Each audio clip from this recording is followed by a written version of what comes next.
Pode parecer improvável, mas o que aconteceu dentro daquela mansão imponente, por trás de portas pesadas e corredores calados, transformou para sempre a trajetória de um homem distante, de uma criança isolada e de uma mulher que o mundo preferia ignorar. Antes de prosseguir, aproveite para se inscrever no canal, deixar seu like e nos contar nos comentários de onde você está acompanhando esta história.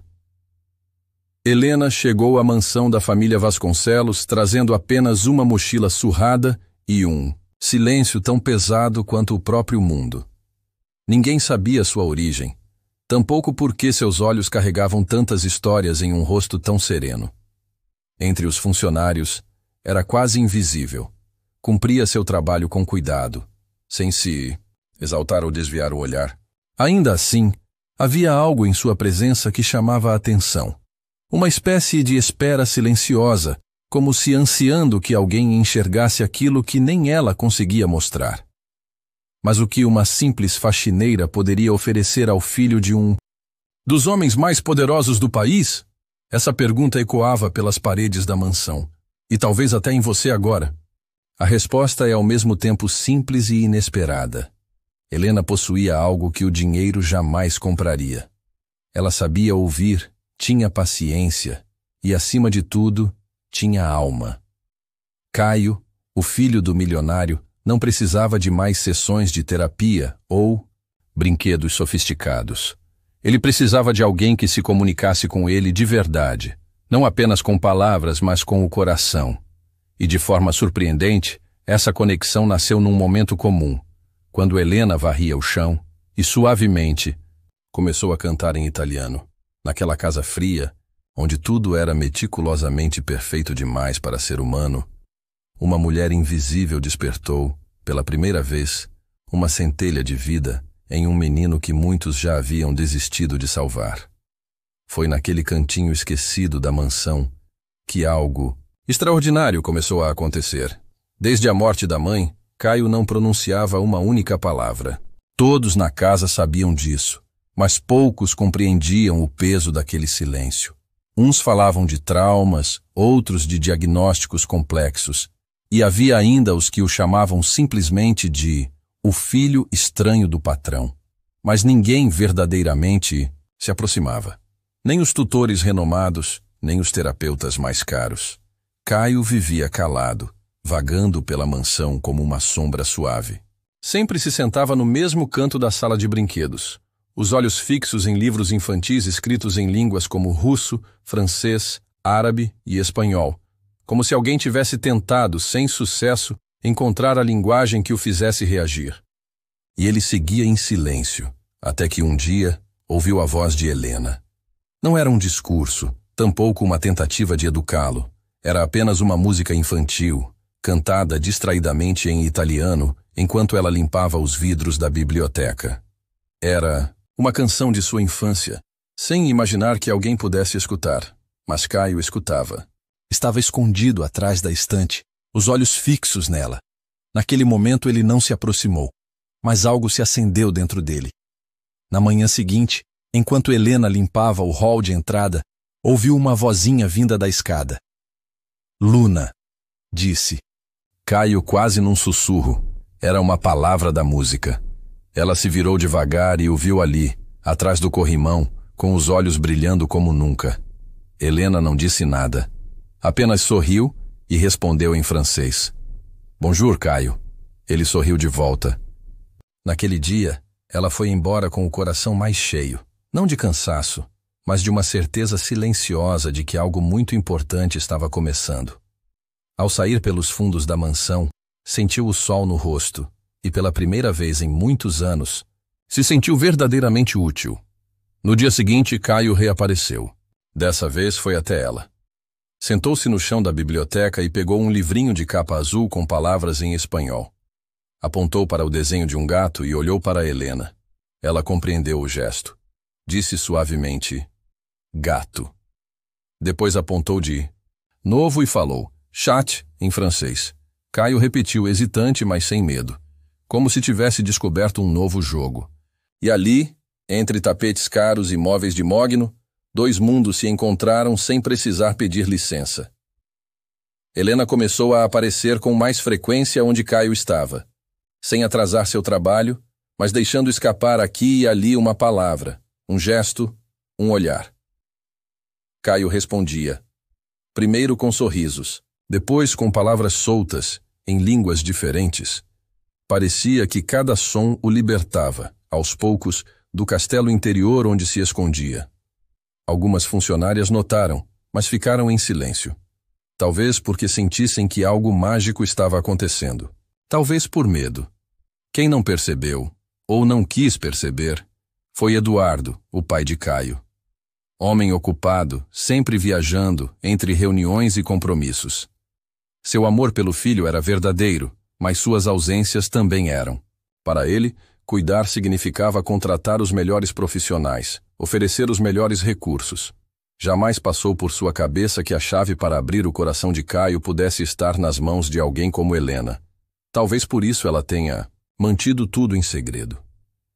Não era seu papel, nem sua função, ensinar ou se aproximar. Mas ela não fazia por obrigação. Fazia porque compreendia. Porque suas próprias feridas a faziam reconhecer as de Caio, mesmo que ele não dissesse uma palavra. Numa tarde, depois de organizar a biblioteca, Helena deixou cair de propósito um livro de contos infantis em inglês. Fingiu não notar. Quando Caio o pegou e abriu, ele não leu, mas passou os dedos pelas páginas com intimidade. Apontou para uma estrela e disse, Star. Helena quase chorou. Quase gritou, mas apenas sussurrou, Very good. Nos dias seguintes, ela começou a alternar os idiomas em pequenas conversas. Frases curtas, discretas, durante a faxina. Nunca forçava, nunca cobrava. Apenas oferecia sons. E Caio os absorvia. Como quem mata a sede após anos de silêncio. Assim, pouco a pouco, palavra por palavra, aquele menino silencioso começou a falar, em 9 idiomas diferentes. Mas ninguém sabia disso ainda. E quando soubessem, talvez não entendessem. Porque às vezes a cura não vem dos remédios, dos títulos, nem dos cargos importantes. Às vezes, ela está no gesto mais singelo, na voz mais suave, ou no olhar, de quem vê o que todos os outros ignoram. Para Caio, Helena já não era invisível, e ele, enfim, começava a encontrar sua própria voz. Caio nunca teve pressa, e Helena jamais exigiu pressa dele. Juntos, caminhavam silenciosamente por lugares onde ninguém ousava entrar. Não era uma aula tradicional. Não havia lousa, nem regras. Só uma mulher de uniforme simples, um menino especial e uma confiança construída no silêncio. Naquela terça-feira chuvosa, Helena chegou um pouco mais cedo. A mansão ainda dormia. O som da chuva preenchia os corredores. Ela entrou na biblioteca como sempre. Lá estava Caio, sentado no mesmo canto. Nas mãos, o livro de capa vermelha que ela deixara propositalmente na tarde anterior. Era um livro simples, com palavras em alemão. Ela não disse nada. Apenas se sentou no chão, respeitando o espaço dele. Caio a olhou por alguns segundos. Depois baixou os olhos para a página e disse, Katze. Helena estremeceu. Por um instante achou que tivesse imaginado, mas então ele repetiu, Cat, gato. Ela sorriu.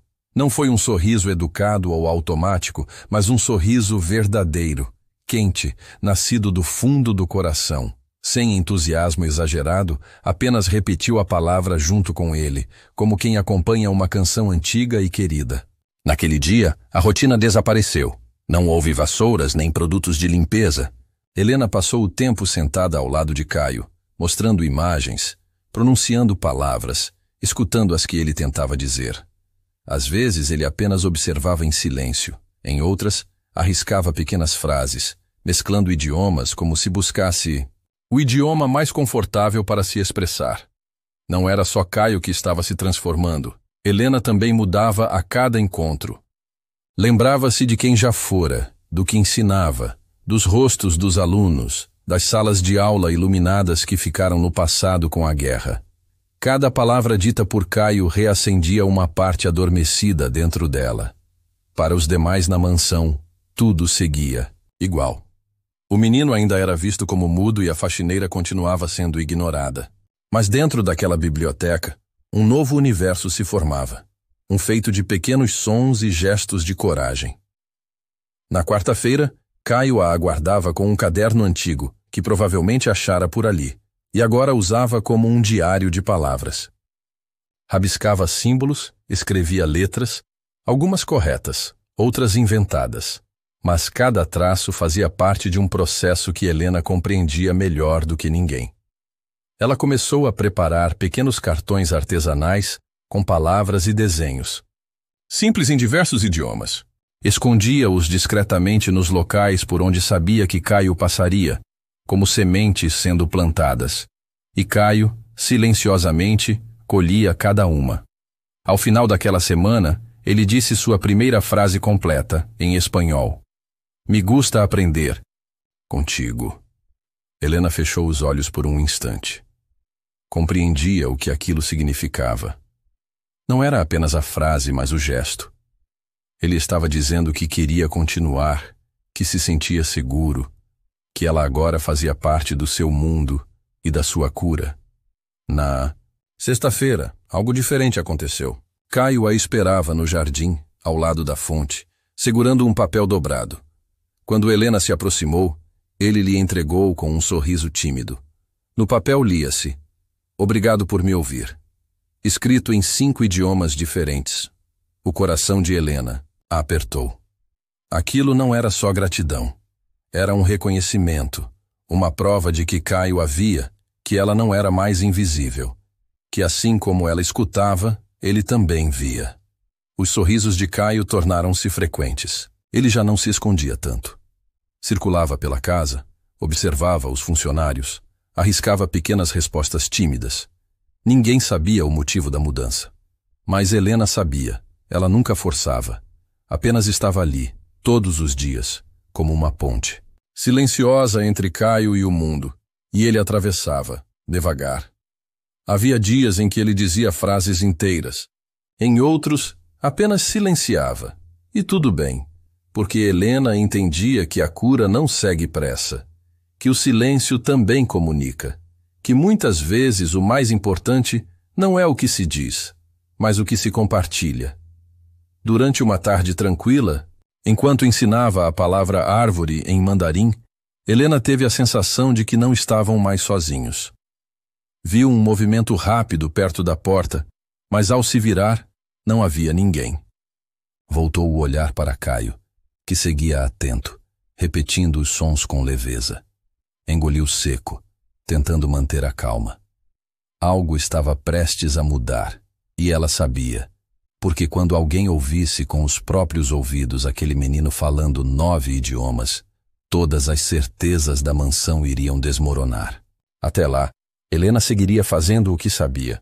Ouvir sem parecer intrometida, ensinar sem parecer professora, amar sem parecer piedosa, esperar como só quem já foi esquecido sabe esperar. Por fora, tudo parecia normal. Avental na cintura, cabelo, preso passos leves pelos corredores da mansão Vasconcelos. A cada dia limpava os mesmos pisos reluzentes, os mesmos móveis luxuosos, como se fosse apenas mais uma entre tantas, mas por dentro um mundo novo pulsava. Em seus bolsos, além de panos e luvas, carregava os cartões feitos à mão, seu dicionário secreto para Caio. Ninguém imaginava quem ela realmente era. Helena não era apenas uma faxineira. Ela fora professora de linguística da Universidade Federal do Paraná, especialista em aquisição de linguagem infantil, reconhecida, premiada, convidada a congressos, autora de artigos científicos. Seu nome constava em listas de homenagens, até que tudo desabou. Vieram os gritos, as sirenes, o incêndio na universidade. Depois, a viuvez. A perda da filha pequena. O mundo caiu. E nem o conhecimento foi capaz de mantê-la de pé. Mudou-se de cidade. Procurou algo que lhe pagasse o mínimo. Tornou-se faxineira. Não por falta de mérito, mas por falta de forças. Preferiu o silêncio. Observar. Talvez por isso entendesse tão bem Caio. Ele não precisava de diagnósticos ou planos clínicos. Precisava de alguém que falasse com ele sem esperar retorno, que compreendesse que a linguagem não nasce da obrigação, mas da conexão. As 9 línguas que Caio começou a falar não vieram de métodos mirabolantes. Vieram do afeto. Helena. Percebia o modo como ele reagia a certos sons, como determinados fonemas o acalmavam. Sabia quando insistir, quando recuar. Era como ensinar música a quem ouve com o corpo, não com os ouvidos. Ela sabia que havia cruzado uma linha invisível. Seu papel ali era limpar. E só. Mas isso deixou de importar. Caio a fazia lembrar da filha. Do olhar curioso, da forma como criava palavras. Talvez fosse isso, esse elo entre dor e ternura, que a mantinha firme. Eduardo, o pai, seguia ausente. Viajava, trabalhava, construía empreendimentos, evitava olhar para o filho, não por maldade, mas por medo. Era mais fácil aceitar. Caio como um caso perdido do que encarar sua ausência como parte do problema. Enquanto isso, Caio florescia. Montava frases coerentes. Misturava idiomas com lógica. Helena compreendia tudo, como se tivesse o mapa daquele menino em mãos. Era invisível aos olhos dos outros, mas o vínculo entre os dois estava lá, no modo como ele aguardava por ela. Cedo, como guardava os cartões, como trocavam olhares antes de qualquer palavra. Então, um dia, Caio falou em árabe. Estavam na biblioteca, sentados no chão. Ele olhou para ela e disse, sem aviso, Ana ashrubu al-hub. Helena arregalou os olhos. Sabia muito bem o que aquelas palavras queriam dizer. Eu bebo o amor. Era uma frase que ela mesma havia sussurrado dias antes, ao declamar um antigo poema libanês. Caio não só compreendera o significado, mas havia gravado aquelas palavras no coração e agora as devolvia a ela como um presente. Ela conteve as lágrimas para não assustá-lo e, com a voz embargada, respondeu baixinho. Wa Aidan. Eu também. Naquele momento, ela teve plena certeza. O menino nunca foi mudo. Apenas não encontrava motivos para falar com quem não estivesse disposto a realmente escutá-lo. Apesar de tentar manter tudo em sigilo, o que nascia entre os dois não conseguiria permanecer escondido por muito mais tempo. Algo daquele vínculo já escapava das 4 paredes da biblioteca. Funcionários mais atentos começavam a perceber. Os sorrisos trocados, os bilhetes discretos, as palavras ditas em línguas diferentes, e alguém já começava a suspeitar. Helena sabia que estava pisando em territórios delicados, mas continuava. O avanço de Caio era evidente. Dia após dia, ele se mostrava mais presente, mais interessado, mais vivo. Suas palavras agora fluíam como um rio antes represado. Mas não era apenas a fala que despertava. Era o olhar firme, o corpo mais tranquilo, o sorriso sem receio. Ainda assim, havia uma ausência pairando sobre tudo aquilo. Eduardo Vasconcelos. O pai. Mesmo morando ali, permanecia distante, sempre envolvido com reuniões, lucros e negócios. Acreditava estar fazendo o seu melhor. Havia contratado os melhores especialistas, garantido conforto e segurança. Mas nunca, nenhuma vez, perguntou ao próprio filho do que ele realmente precisava. Naquela manhã, o destino decidiu não esperar mais. Caio e Helena estavam sentados no chão da biblioteca, como de costume. Diante deles, cartões coloridos, livros infantis e uma pequena lousa branca. Falavam sobre comidas típicas, traduzindo nomes entre português, francês e árabe. Caio ria, inventava frases, compartilhava descobertas. Então, ouviram o som suave da porta se abrindo. O corpo de Caio imediatamente se enrijeceu. Eduardo havia entrado. Não anunciara sua presença, mas seu olhar indicava que não estava ali por acaso.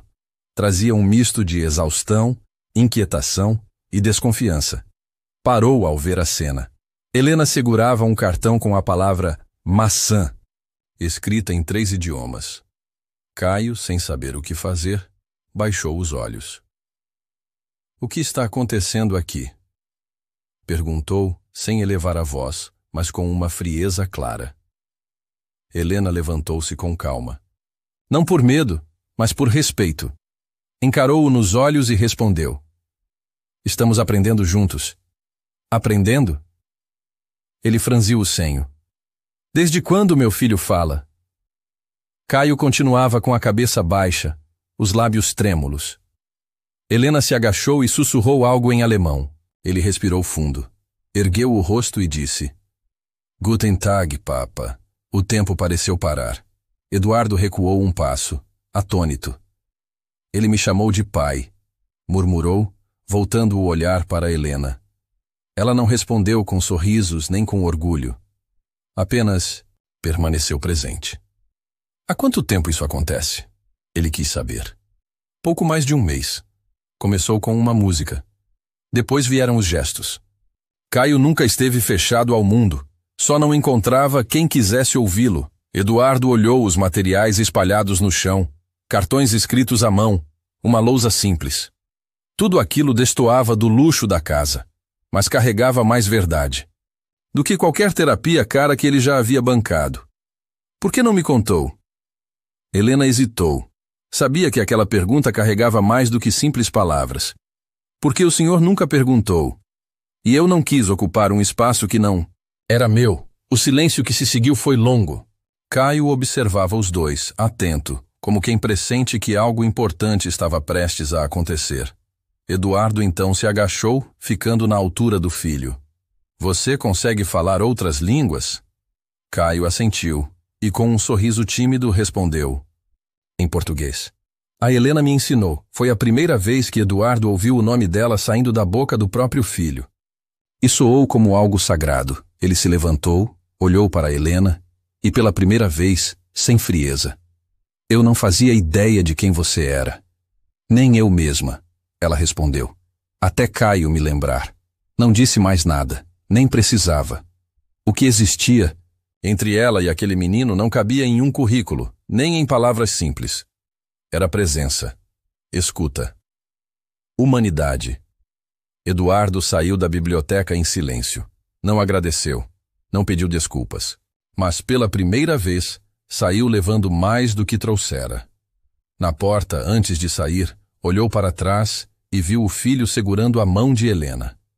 Já não restavam dúvidas sobre quem ela era e o que representava para ele.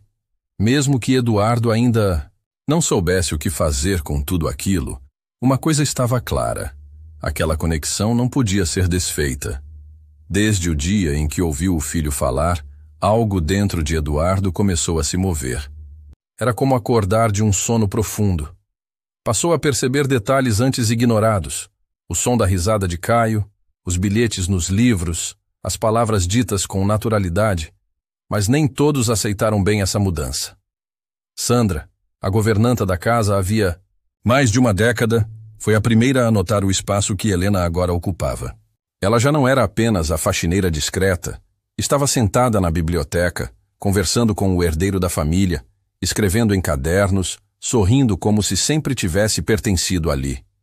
O incômodo de Sandra não era apenas profissional. Era pessoal. Durante anos, acreditara ser a única que realmente cuidava de Caio, mesmo sem romper o silêncio dele. Ver Helena conseguir isso em poucas semanas doía mais do que queria admitir. Numa manhã abafada de sábado, procurou Eduardo. Precisamos conversar sobre a nova funcionária, disse com a formalidade de sempre. Eduardo ergueu os olhos da tela do notebook. Já imaginava sobre quem ela falava. A Helena? Oh, sim. Não sei se o senhor percebeu, mas ela tem ultrapassado limites. Essa aproximação com o menino pode parecer inofensiva, mas é perigosa.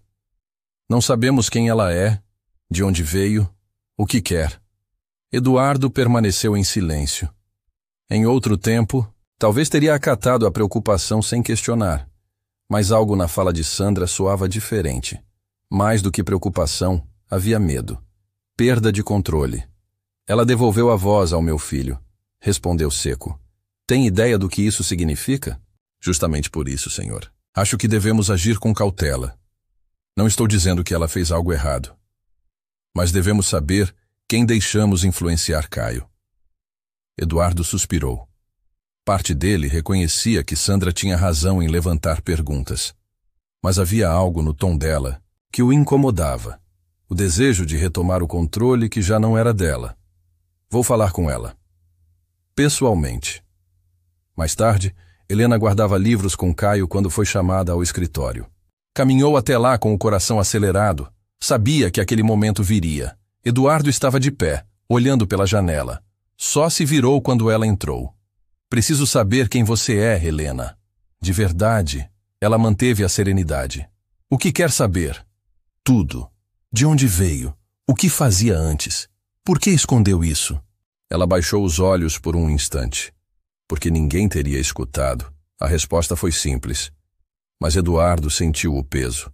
Fui professora de linguística por mais de 20 anos. Trabalhei em escolas públicas e privadas. Dei aula para crianças, jovens, adultos. Mas perdi minha família. Minha filha tinha a idade de Caio. Quando ela se foi, eu não consegui mais ensinar. Precisei recomeçar de um jeito que me mantivesse viva. Eduardo engoliu em seco. E por que Caio? Porque ele me olhou como minha filha olhava. E porque vi nos olhos dele a mesma dor que eu carrego. Eu não fui à biblioteca para ensiná-lo. Fui porque ele me ensinava que ainda havia algo vivo em mim. Houve um longo silêncio. Então Eduardo puxou uma cadeira. Senta. Era a primeira vez que estavam frente a frente sem os papéis do uniforme ou do sobrenome. O que você espera de tudo isso? Ela demorou um pouco para responder. Não espero nada em troca, disse por fim. Só desejo que Caio continue se desenvolvendo, livre de interrupções causadas por medo, ciúmes ou convenções. Eduardo assentiu, refletindo. Estava diante de uma mulher que ninguém na casa conhecia de verdade e que, sem alarde, havia transformado tudo ao redor. Não quero que você vá embora, ele disse. Mas talvez seja o momento de dar um novo nome ao que você tem feito aqui. Helena. Não respondeu. Nem precisava. A mudança já havia começado dentro deles. Nos dias seguintes à conversa no escritório, o ambiente na mansão parecia diferente. Embora ninguém falasse sobre isso, era como se o ar tivesse mudado. Eduardo deixou de ser uma presença distante, passou a estar mais presente. Observava, ouvia, aparecia às refeições, mesmo que em silêncio. E ao prestar atenção, começou a enxergar detalhes antes invisíveis. Os gestos delicados de Caio, a forma como ele separava os cartões por cores, os olhares que trocava com Helena. Caio estava mais confiante, cumprimentava os funcionários. Com naturalidade, se arriscava em frases inteiras. Falava inglês com o jardineiro, francês com a cozinheira, e até ensinava expressões em italiano para a moça da lavanderia. Era como se os idiomas fossem pontes, e Helena, a guia paciente dessa travessia. Numa tarde chuvosa, Eduardo tomou uma decisão. Pediu que preparassem café na varanda coberta e chamou Helena para acompanhá-lo. Ela apareceu com certo receio, ainda com um uniforme e um pano nas mãos, mas ele sinalizou com gentileza para que se sentasse. Falei com os diretores da escola, começou ele. O avanço de Caio superou todas as expectativas. Ele está muito à frente em vocabulário e compreensão de várias línguas. Fez uma pausa breve. Eles acreditam que usamos algum programa especial. Helena sorriu levemente, sem comentar. Eduardo mexeu no café. Respirou fundo. Depois de pensar bastante, cheguei à conclusão de que você não pode continuar sendo apenas a faxineira. O que você fez por ele precisa de reconhecimento. Quero te convidar para ser a tutora oficial de Caio aqui em casa, com todo o apoio necessário. O silêncio de Helena durou mais do que ele esperava. Ela tocou a xícara suavemente antes de responder, com voz baixa. Isso muda tudo. Muda, concordou ele. Mas você já mudou tudo. Só estou tentando acompanhar. Ela então o encarou com firmeza. Aceito, mas com uma condição. Que eu tenha liberdade para continuar sendo quem sou. Sem uniforme, sem esconder o que penso. E Caio precisa ser tratado como uma criança inteira. Não um milagre, nem um caso de sucesso. Apenas uma criança, que cresça em paz. Eduardo ficou alguns segundos em silêncio antes de assentir. Essa condição é mais que justa. Helena suspirou fundo. Uma parte dela temia a responsabilidade, mas outra parte sabia que, pela primeira vez em muito tempo, estava sendo convidada a ocupar um espaço real, Não apenas na casa, mas na vida. De alguém. Naquela noite, ela tirou o uniforme pela última vez. Lavou as mãos com o mesmo cuidado de sempre e se olhou no espelho do pequeno quarto dos fundos. O rosto era o mesmo, mas o olhar havia mudado. Havia ali um reflexo da mulher que ela fora antes da dor. Na manhã seguinte, Caio a recebeu com um grito de alegria. Correu até ela e apontou o novo quadro branco instalado por Eduardo no antigo escritório, agora transformado em sala de estudos. No quadro, estavam escritas as palavras "Bem-vinda, professora", em 9 idiomas diferentes. Ele fez questão de lê-las uma por uma e então disse: "Agora é oficial, né?" Helena ajoelhou-se diante dele, os olhos úmidos. Agora é o nosso começo. A notícia sobre a mudança de cargo se espalhou entre os funcionários. Alguns ficaram surpresos, outros estranharam. Sandra, a governanta, não comentou. Apenas passou a evitá-la. Mas Helena não buscava aprovação. Sabia que o que construíra com Caio ia além de cargos e etiquetas. Naquela semana, Eduardo cancelou uma de suas viagens. Passou o dia em casa, observando. Viu como Caio aprendia sem medo, como brincava com as palavras, como falava sobre regras gramaticais com leveza. Começou a imaginar um futuro diferente, não moldado por exigências sociais, mas por liberdade. Um futuro em que Caio pudesse simplesmente ser quem era, e tudo isso por causa de uma mulher que ele quase ignorou, mas que escolheu ficar mesmo, sem ter sido convidada. Meses se passaram desde que Helena trocou o uniforme pelo quadro branco. A mansão Vasconcelos nunca mais foi a mesma. Caio agora corria pelos corredores com cadernos nas mãos, recitando frases em francês, japonês e espanhol como se sempre tivessem feito parte dele. O menino que antes se escondia no silêncio agora ocupava espaço. Falava, brincava, se comunicava. Eduardo o observava com outro olhar. Já não via o filho como um enigma, mas como uma descoberta viva.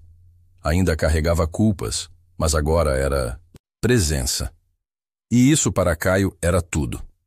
Na nova sala de estudos, Helena organizava os materiais com o mesmo cuidado com que antes arrumava os produtos de limpeza. Nada nela havia mudado, exceto o lugar que agora ocupava. O jeito simples, a Dinda, escuta atenta, o cuidado com os detalhes, tudo permanecia. Foi numa sexta-feira à tarde que o convite chegou. Eduardo entrou na sala com um envelope nas mãos. Helena achou estranho o tom formal, mas aceitou o papel com delicadeza. Leu e ergueu os olhos, surpresa. Um evento? Não qualquer evento, respondeu ele. A inauguração da nova ala educacional da Fundação Vasconcelos. Caio será homenageado. E você é a convidada de honra. Helena piscou, sentindo as lembranças a puxarem para trás. Palestras, auditórios, salas cheias. Tudo parecia distante, mas ali estava ela, diante de uma nova plateia, mesmo que apenas imaginada. Eu não. Sou de discursos, disse. Você não precisa discursar, só estar lá. Mas, se quiser, o microfone estará aberto. A cerimônia aconteceu num teatro antigo, restaurado para a ocasião. Convidados, empresários, educadores, todos reunidos para prestigiar o projeto de apoio a crianças com bloqueios de fala, dificuldades cognitivas e traumas de desenvolvimento. No palco, Caio entrou de mãos dadas com Helena. A plateia se levantou, não por protocolo, mas porque havia algo nele que tocava profundamente. Ele se posicionou no microfone, ajeitou o papel e respirou fundo. Boa noite. Meu nome é Caio Vasconcelos, e por muito tempo eu não conseguia falar. Não era porque eu não queria, mas porque ninguém me ensinava do jeito certo. Até que um dia, uma mulher entrou na minha vida com um pano de chão e um sorriso. Ela falava, com o coração, e me escutou antes mesmo de eu emitir qualquer som. A plateia silenciou. Muitos enxugavam os olhos discretamente. Hoje eu falo 9 idiomas. Mas o mais importante é que aprendi a falar comigo mesmo, a entender o que sinto. E tudo isso aconteceu porque alguém decidiu me enxergar. Ele se virou para Helena e estendeu a mão. Professora Helena, a senhora me ensinou mais do que palavras. Me ensinou que até o silêncio pode ser escutado. Obrigado. O teatro irrompeu em aplausos. Helena não conteve as lágrimas. Eduardo subiu ao palco em seguida. Esperou o silêncio e falou ao microfone. Sua postura era outra, mais simples, mais humana. Durante muitos anos achei que poderia comprar soluções, que o melhor para meu filho era tudo o que o dinheiro podia proporcionar. Mas eu estava cego. O que ele precisava estava bem diante de mim, e eu não vi. Ele apontou para Helena. Essa mulher entrou na minha casa com humildade e, sem pedir nada, devolveu a alma ao meu filho. Respirou fundo, a voz embargada. Hoje, eu entendo que valor não se mede por cargo nem currículo, mas pelo impacto que deixamos na vida do outro. E se alguém aqui ainda acha que ela era só uma faxineira, talvez precise reaprender o significado dessa palavra. O público se levantou novamente, dessa vez em respeito. Ao fim da cerimônia, uma jornalista se aproximou de Helena nos bastidores. Com o gravador na mão, perguntou: Professora, o que a senhora acredita que mudou a história desse menino? Helena sorriu com a tranquilidade de quem não precisa mais se esconder. Eu não fiz nenhuma grande mudança, disse. Apenas estive presente quando ele mais precisou. Às vezes, o que uma criança mais precisa é de alguém que pare de tentar moldá-la e passe a ouvi-la de verdade. Do outro lado do salão, Caio interagia com outras crianças, alternando os idiomas como se fosse a coisa mais natural do mundo. Eduardo o observava de longe e, pela primeira vez em muito tempo, seu olhar não expressava medo, mas orgulho. Naquela noite, Helena deixou o teatro sem buscar atenção, sem cerimônias. Mas dentro dela havia uma paz profunda. Não queria aplausos. Seu único desejo era ajudar, e no fim, devolveu a fala a um menino e a sensibilidade a um pai. Às vezes, a vida nos leva a tudo: pessoas, sonhos, caminhos. Mas é nesses espaços deixados para trás que descobrimos o que ninguém pode tirar de nós.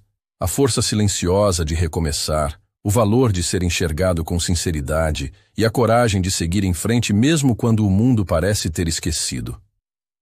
Quem somos? Se essa história tocou o seu coração como tocou o de Helena, Caio e Eduardo, inscreva-se no canal para continuar acompanhando histórias que nos lembram do que realmente importa: enxergar o outro com o coração.